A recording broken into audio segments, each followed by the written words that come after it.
just want you to know one thing, Hal. You brought this on yourself. Madeline! I'm gonna sit there. What? I'm not gonna be here accomplice all by myself, Madeline. help. Here, check this out. I'm happy to help. Get the end. Very happy to help. I really, Put the body right here. boy, today really shaped up in a hurry, didn't it? You know, did you ever notice how some days can start out so shitty, and then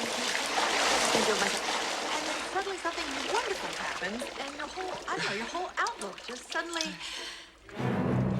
changes.